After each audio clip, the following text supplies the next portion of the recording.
afternoon, everybody. It's MicheleMarieDalene, North American Snow Queen. Happy meet to all of you. We're going to be talking briefly about. I'm not sure, to be honest with you. But I will tell you what. The iPhone video was very popular in a long time. The using white vinegar for clarifying your hair was equally just about as popular, 43 watchers, and the iPhone 3GS video had 81 at last count. So I guess given that, I think we need to talk about technology today. And I also wanted to talk about something just as important. So let's start with the first thing. As you know, we had a major snowstorm here on Friday and Saturday of this week here in Connecticut.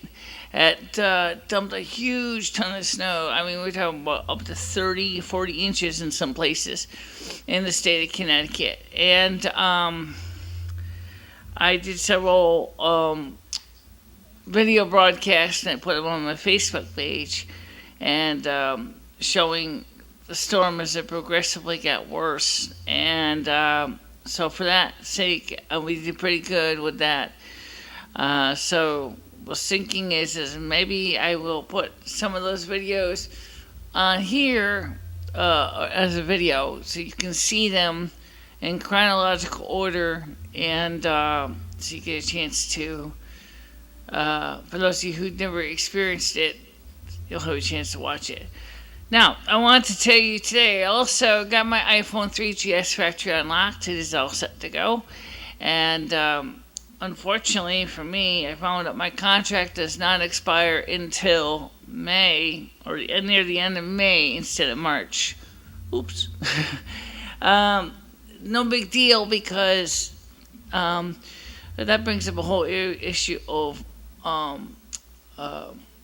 what we can call morals, morality here, and ethics. When you have a contract that expires in 2 to 3 months, and you get your phone unlocked, should you just go ahead and stiff the company, or should you go ahead and complete the terms of your contract?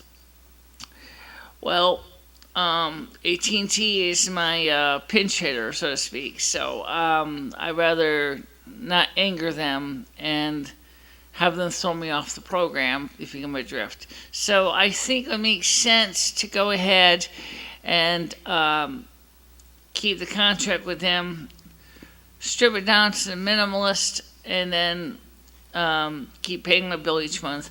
And then in the end of May, then I'll let them know that I want to terminate my contract. So that would mean for now that I have to keep my main cell phone number on AT&T, and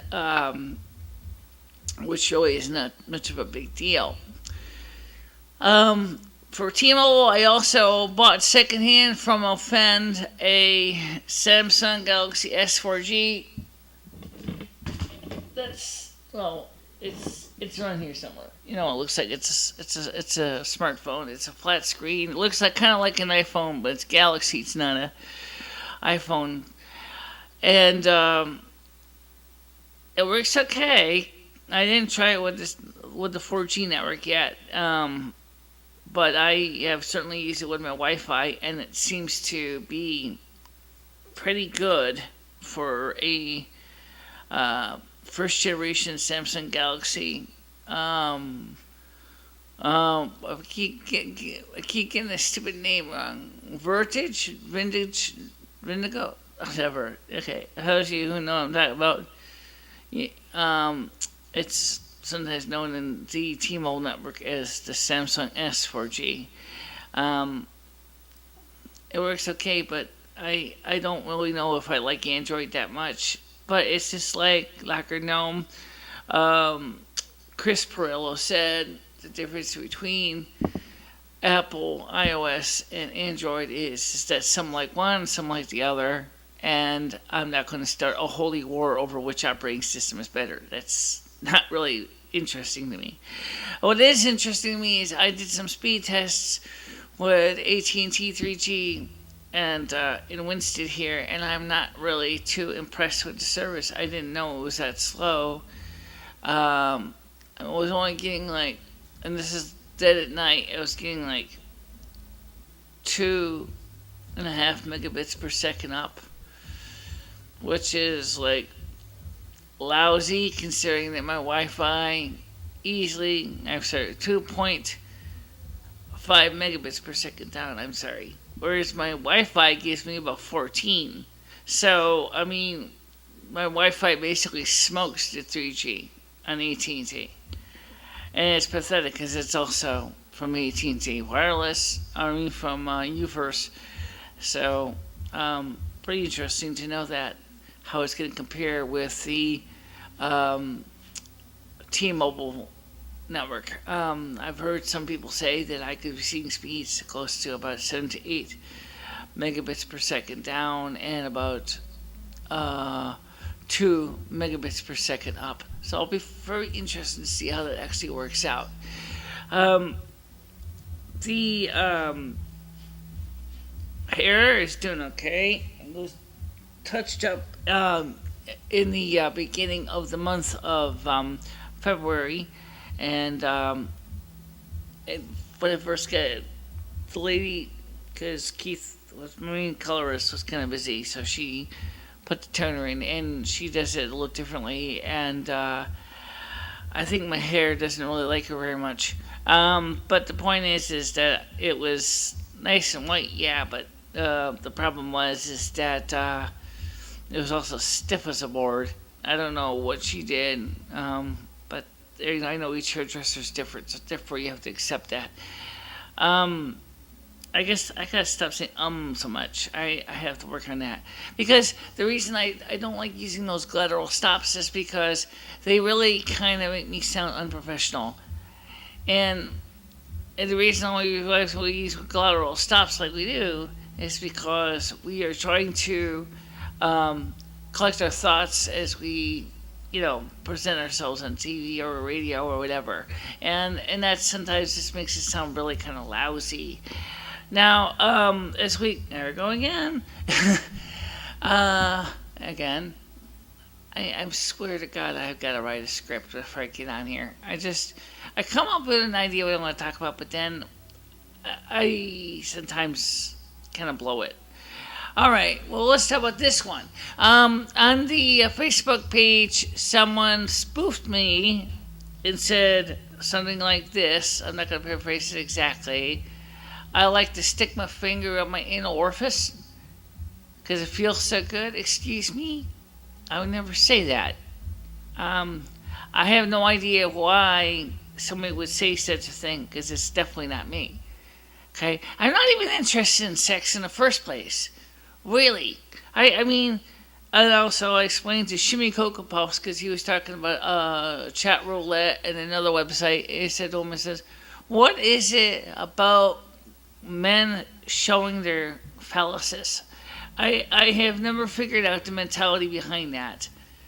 I mean, you go through a chat site, and like I was on Google Hangouts when it was working on my iPhone 3GS, and I wanted to see if the video camera worked. What did I get? Got a guy sitting there, and he's showing me his phallus, and I'm like, I don't want to talk to one eye. I'd like to talk to the head that has two eyes and a mouth and a nose. Okay? And that really made me angry because it was like, what is it with these men and showing their phalluses? I don't really know why they need to. Um, First of all, it's standard equipment on most men. Okay? And I just can't understand the mentality behind showing me your phallus and going, hey, look at my nice, serious phallus and my nice testicles. Give me a break. I'm not going to talk to your phallus. I want to talk to the head that's on the top of the chest, on top of the neck. Okay? I want to talk to the intellectual side of you, man or woman. I'm not interested in your physical anatomy. Okay? If I want to look at anatomy, I can go look it up in anatomy textbook, okay? I know what it is. I know what it does. I know how it works, okay?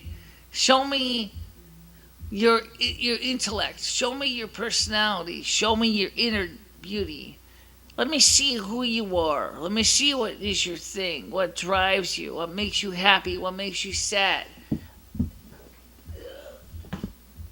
Don't just sit there and tell me that you're going to show me your phallus and say that's a conversation starter, because it isn't. I just don't understand the mentality behind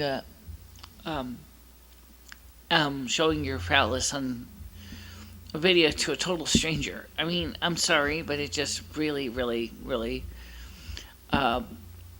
ticks me off. Okay, it ticks me off really, really much. Okay, I have enough problems in my own life, but maybe that's one thing we haven't really talked about. Yeah, I know about the video I did on the frustration of the disabled, and that did pretty good too. So I think, so why don't I give you touch up on where I stand right now in my life? Because after all, my life is just like everyone else's life. You know, I get up in the morning. You know, I go into the bathroom, get cleaned up, I brush my hair, try to find something to wear, and that's where a lot of the problems start, is because my wardrobe is really getting threadbare. I really have to get some new clothes in. And in fact, I've been looking at getting some more pieces from Holy Clothing. One of my black dresses kind of got damaged from Hurricane Sandy when I constantly had to go downstairs and keep starting the generator up. And it got shredded in the rear. My old cat took her claws in my dress some time ago, so some of my dresses have claw holes. The bills are just piling up. They're getting paid, but they're still piling up very heavily, mind you. And now we're going to be migrating from AT&T to T-Mobile. And I have to tell you that there's a lot of questions about what the next step is in my life.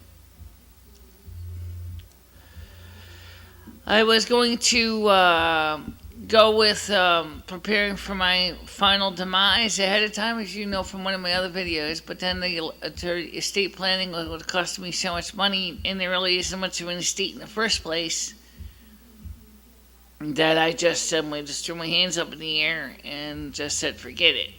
I don't really think that's so cool to say that, but you know, you have to accept sometimes you get overwhelmed and you just have to back away from something. And then, of course, we have the people here at YouTube. And I want to thank you for subscribing to my channel. And I want you to continue to keep watching my videos. But let me ask you this. Speaking of YouTube, would you please tell me what you would like to see? I know you're kind of doing that with viewership counts. But you know what? I don't really think that really tells me very much.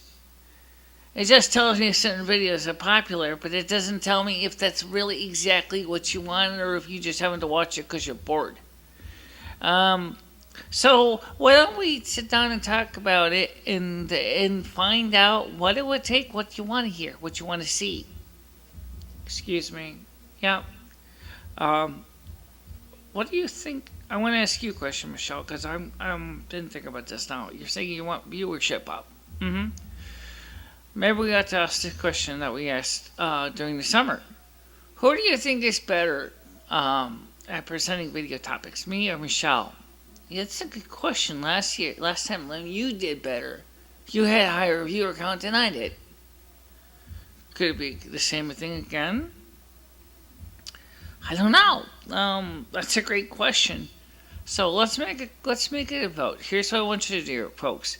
I want you to leave us a comment. I want you to tell us who you think is the better commentator and who you'd rather see the videos done by.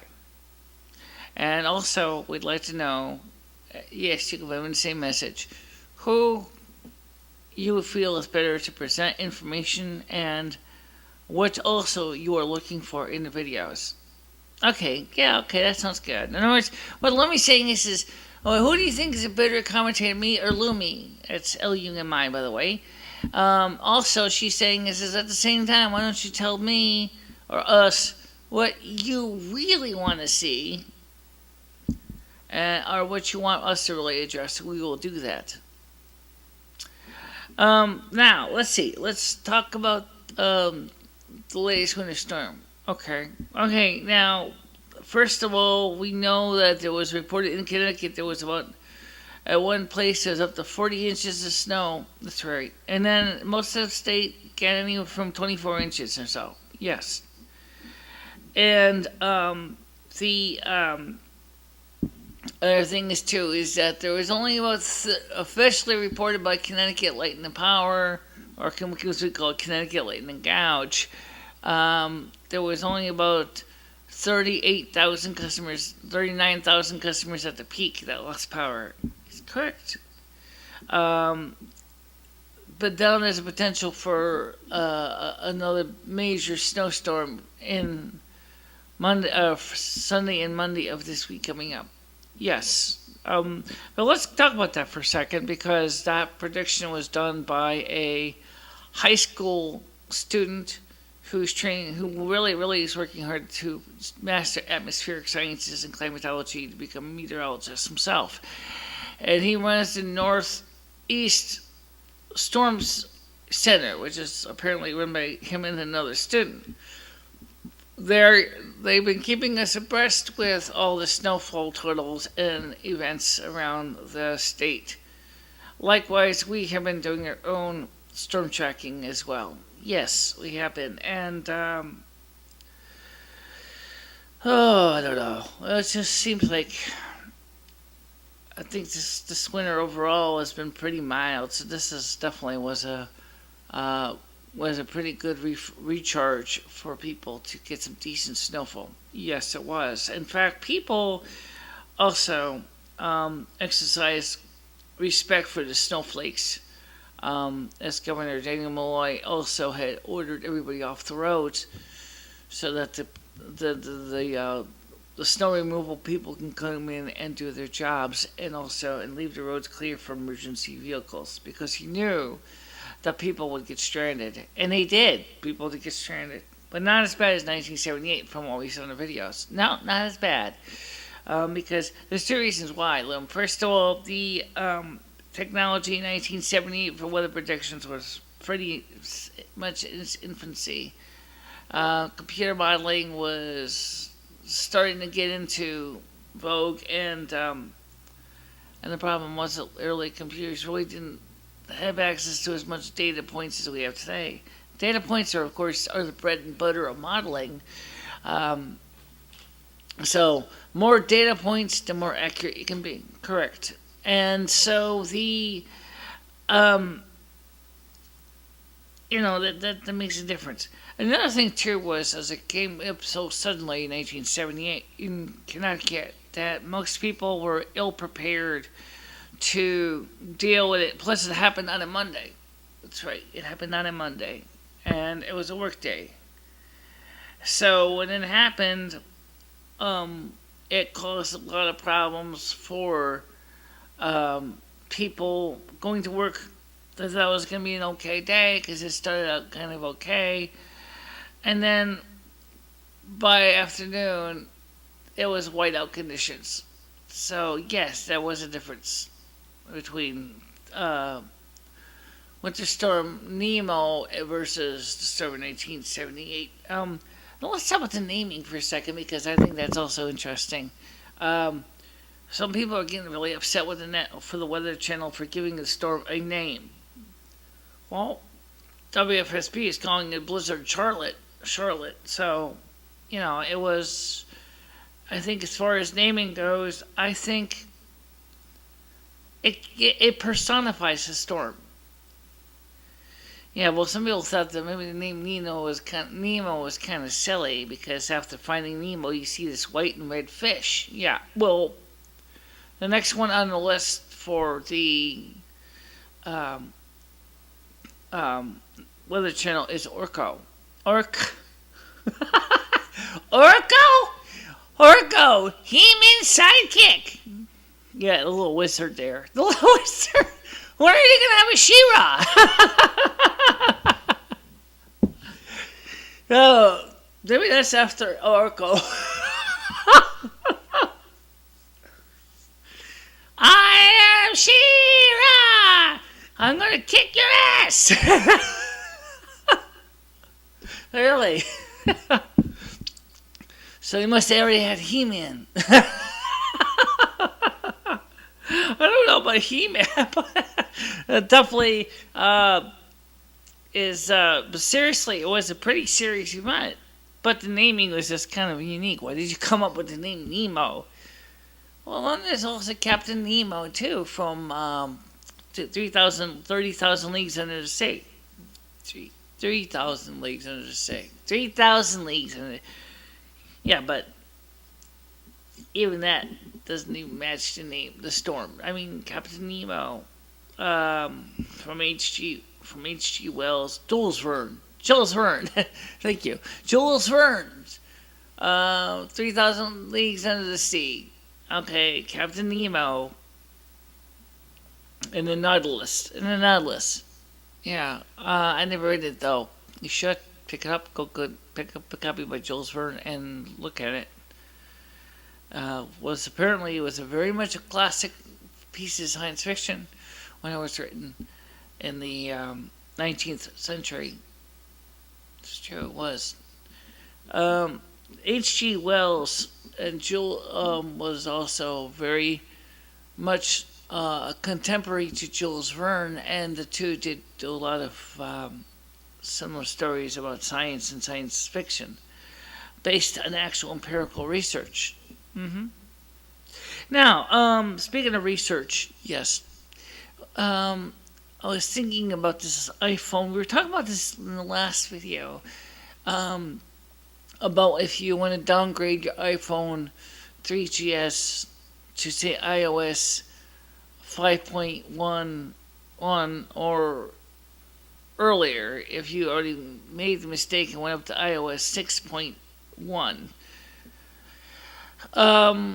Well, we never tested it. Well, first of all, they always say, don't test on your production system. Your production system is an iPhone 3GS that has been very functionally pretty good. So if you put it on the iPhone 3GS and you break it, you're going to get stuck with all the broken pieces.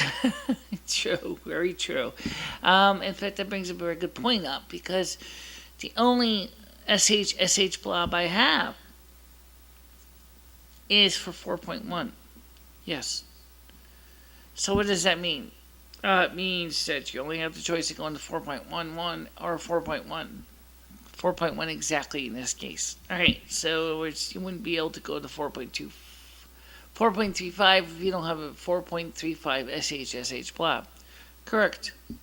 So you are basically stuck downgrading to a very good base operating system for your phone, but it's not going to be anything that I would call a major brag. Right. In fact, speaking of that, Apple is still having kinks with 6.1, for those of you who don't know. The problem is why is Apple so worried about security that they're worried about what version of the operating system that people are using, to the point where they have to sign files? It seems to me like if you already know that the person, I could see having a CRC check and stuff on them, but why is it so important to worry about having the signed files? Well, I was thinking about that. It's not really my thing, but I've been thinking about it. And I think the reason is because they don't want someone else to take iOS and stick it on a non-Apple product. If you know what I'm saying. Yeah, I do. Maybe it's something that Microsoft should have done when they created the first IBM PC operating system for IBM, was to sign it. Well, they didn't have the internet back then, so I guess it would be very different signing it. You buy the discs, right? Yeah. And then, of course, the discs would, they would have to call into Microsoft and get the serial number. But then they would also have to give the serial number of their machine that they have. I think that would have really seriously hurt the PC compatible community because of the kind of system. It probably would, but on the other hand, Apple in that case has got it right in the sense that they want tight control over their products. They don't really see a problem with that. But like I said, if they already know when you call in the U.S. to downgrade, you're not, and they see that they know who you are. They see you're logged in as you through iTunes. There's no reason why they shouldn't say, well, okay, this is MicheleMarieDalene. She's a North American Snow Queen. Her phone has IMEI number. It has a model number, blah blah blah. IMEI is blah blah blah blah blah blah blah. Actually, it's something like 012574006107270. You remember that? I remember that. Holy shit. It's just numbers, Loom. I can remember numbers once I get to know them. Okay. So, say it again. 01257400610250. You screwed up. Slow down. Say it again. Okay.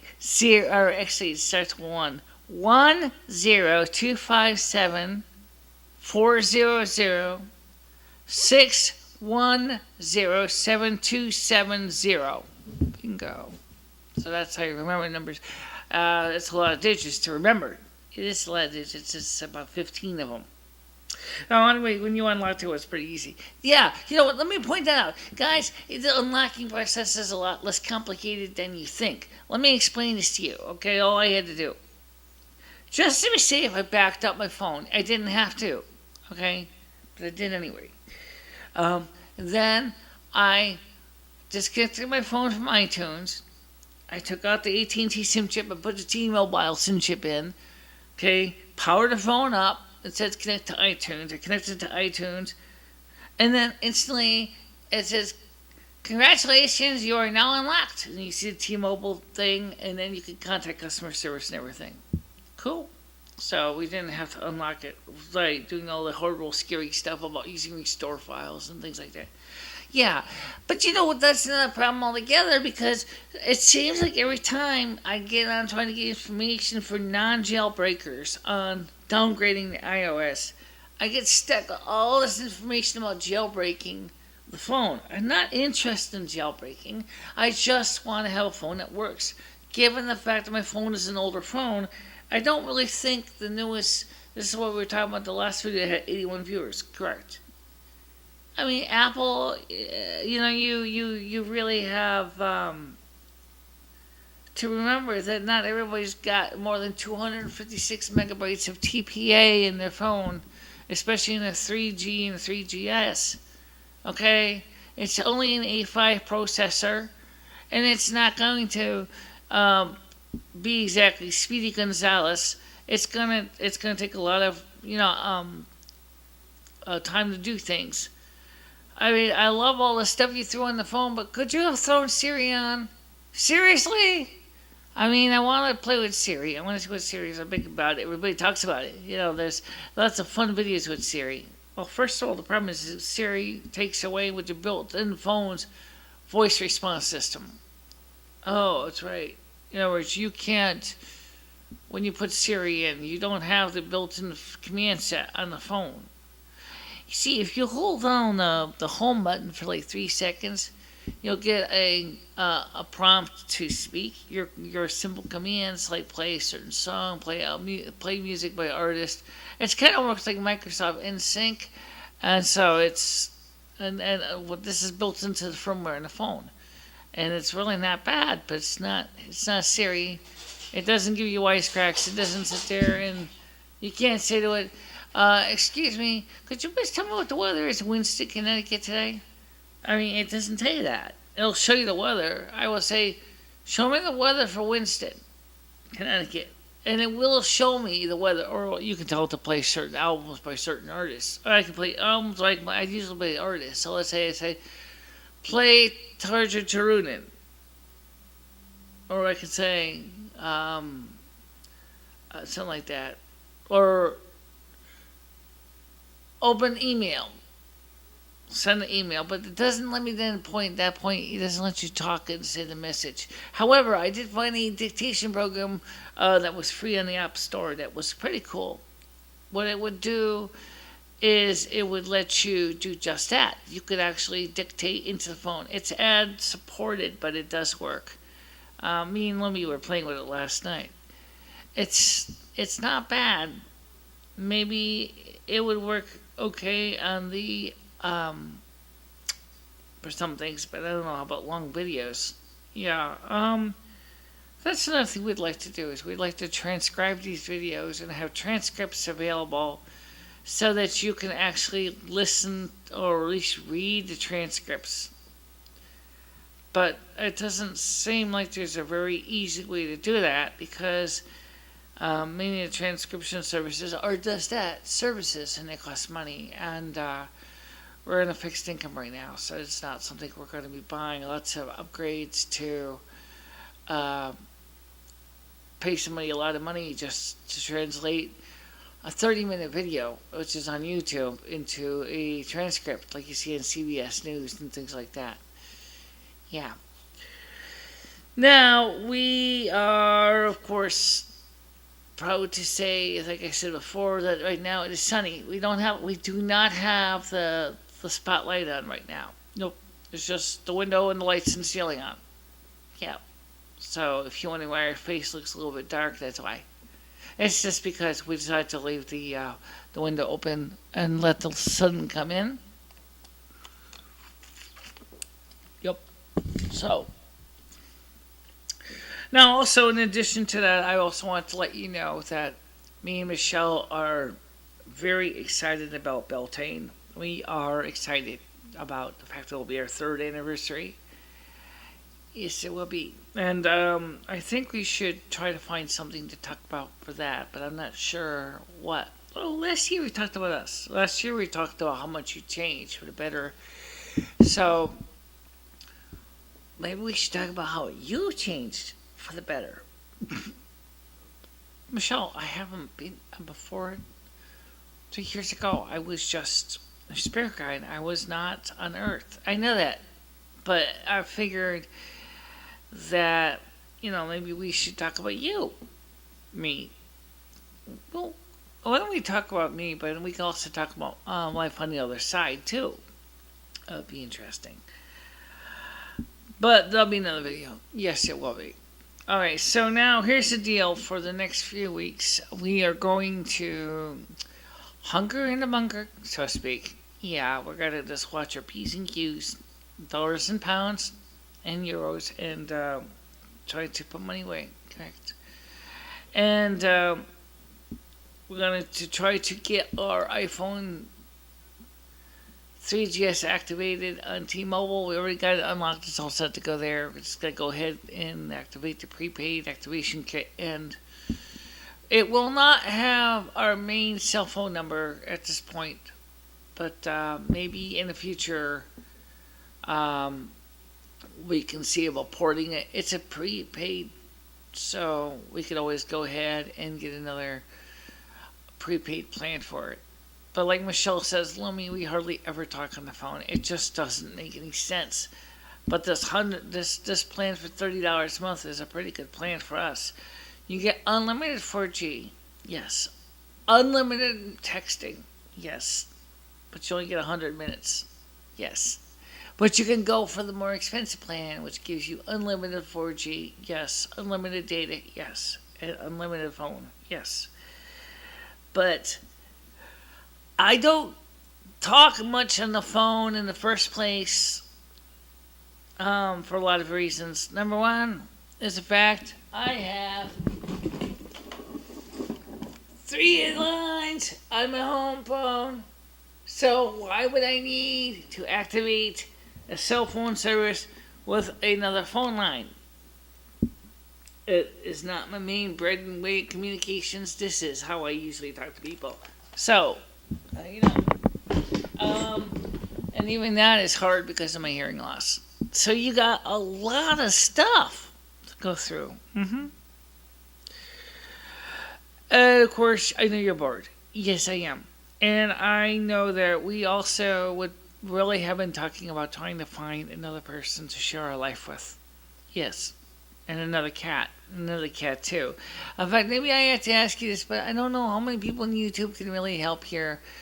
Um, I really would like to find another cat to replace Fluffy that died. If anybody knows of anybody who has a cat, you know, and you're in the Winston area and the cat is fairly friendly with other cats, because after all, Fuzzball still comes over here, let me know, okay? Because I think this would be wonderful for him.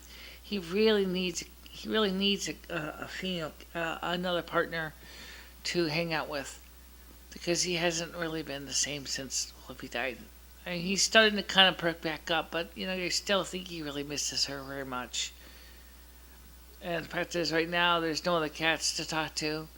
So he really would benefit very much if he could find another cat. So if you know anybody who's got kittens, or an older cat, and you want it, and you're in the Winston area, and you can take delivery of it, just contact me by my message or comment, and I will get back to you if I can. And also, for the people who are watching our videos up there on Blogspot, please subscribe to the YouTube channel. Okay, in other words, just click on the. How do they do this? I don't know how it works in Blogger, but why don't you tell me the best way to get to the channel? Okay. If you want to actually get to the YouTube channel itself, if you want to see the actual channel, it's http://www.youtube.com/bicachela4. At that point, enter in your browser. It will bring you to our main channel, which is the one that this video is really hosted on. Okay? And then just click on the little subscribe key. And that way you will be subscribed. And you also will receive updates to any new videos that have been posted. As well as any new, when you log into the channel, it will show you any channel updates. Like, for example, replies to comments and things like that. Correct. Also, I am very impressed by the fact is that I believe that me and Lemmy can finally find a way to reach more people. But here's another thing I need from you. Like Lemmy said, one, who does a better commentator, me and her? And was what she said. And what would you like to hear? Or would you like to discuss? You know what? That's a great question. So why don't you take the time to leave us a comment with your ideas, suggestions, and of course, comments, correct. And then you will be able to be a part of the discussion. By the way, I just saw on Russian television that those people who were pushing for the United States to build a Death Star, that the United States calculated out to be not 850 trillion, but 850 quadrillion. Quadrillion. That's like Terra. Oh, okay.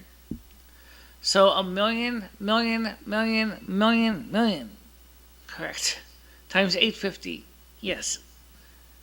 Ouch. Exactly. So I suggested to them, people, that they should go ahead and find their own financing, and it looks like that they are doing just that, to make the Death Star a practical thing with private funding. I think it's going to be very interesting to see how that works. Yes. Also, there is the no. I don't really know. I never really pushed it. I guess I put a profile. I put a petition up on the White House, and it didn't really get very many viewers. It went over like a lead balloon. I don't know if maybe it's because of the way it's written, or if talking about two different petitions. The first one was to bring back the incandescent light bulb. And the second one was to make it easy for lower power radio broadcasters who want to have a license to transmit with more than 100 milliwatts of power. Now, the reason I mentioned about the CFLs, incandescent light bulbs, just for you to understand this, is it's the same true with all fluorescent lights. There's mercury in those things. Okay? Now, mercury is a highly toxic metal. It's used in a lot of industrial processes, but it is highly toxic. And if one of those bulbs happens to break in your home, you might as well call a hazmat team in, because you're not going to get all the pieces of the bulbs. Okay? And if it breaks in a rug, guess what? You got to throw the rug away. Correct. And if you think it's like an incandescent bulb and you can vacuum up the shards of glass with your vacuum cleaner, they say you got to throw your vacuum cleaner away. Yeah. It also tends to create a lot of ultraviolet rays, which can cause a lot of problem for skin and eyes. So CFLs are really not that good of a choice. But the ultraviolet rays can be taken care of by putting a glass globe or shade on the bulb to allow for the light to get through, but to keep the ultraviolet rays at bay. So that is very possible. But it doesn't seem like many people really think about it, that the kind of light bulbs you use are very important, and that it affects your health.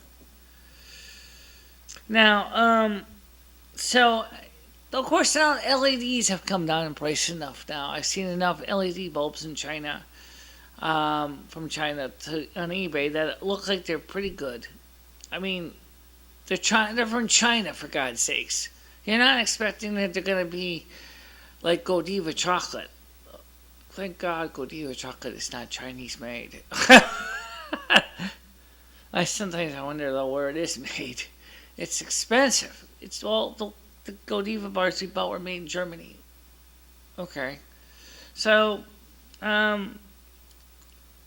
it's just a lot of stuff though. I mean, we can talk about lots of little things. But let's hear from you, shall we? So, do tell us what you want to hear. You tell us what you want to discuss. We'll listen. And don't be afraid. No one's going to bite your head off. I promise you. Okay? So we'll talk to you soon. And keep watching those videos. And I want you to have a good day. Bye-bye. Bye, everybody.